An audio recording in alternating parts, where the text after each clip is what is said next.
एक एक तार को अगर इंडिविजुअल अगर मान लीजिए हाथ लगाते हैं, मान लीजिए इसको हम पकड़ते हैं, ठीक है, मान लीजिए इसको हम ऐसे करके मान लो पकड़ते हैं, तो देखो करंट नहीं लगता है, करंट लगता है नहीं, करंट लगता है।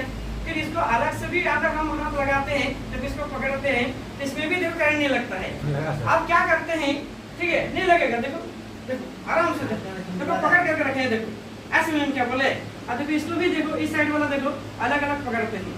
उसके बाद फिर क्या होता है कि जब दोनों तार को मानो सटाते हैं, देखो दोनों सटाते हैं तो देखो बल्ब जलता है, ऐसे में क्या बोले।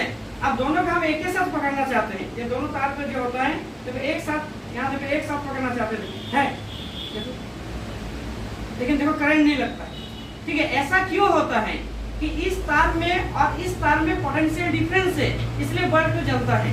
लेकिन ये तार, अब मेरा बॉडी, इस तार का दोनों का जो ये वाला भाग है, चाहे ये वाला जो भाग है, इनका जो पोटेंशियल है और मेरा शरीर का जो पोटेंशियल है, दोनों का पोटेंशियल सेम हो जाता है, जिसके कारण से करंट नहीं लगता है। क्योंकि करंट तभी बहती है जो पोटेंशियल डिफरेंस होता है। तो ये तार का जो नॉक है, ये वाला भाग है और मेरा शरीर का जो भाग है, वो दोनों का पोटेंशियल क्या हो जाता है, बराबर हो जाता है, जिसके कारण से करंट नहीं लगता है। इसलिए हम लोग को ये पता चलता है कि करंट जो होता है वो पोटेंशियल डिफरेंस बहती है, न कि पोटेंशियल से।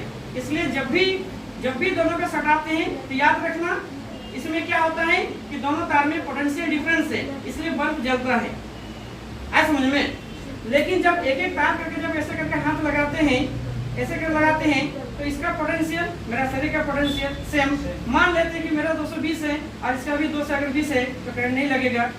मान लो इसका भी 220 है तो मेरा शरीर का भी 220 हो जाता है, इसलिए करंट नहीं लगता है। लेकिन इसमें डिफरेंस है, एक में प्लस है एक में माइनस है, इसलिए बल्ब जलता है, ऐसा समझ में कोई दिक्कत।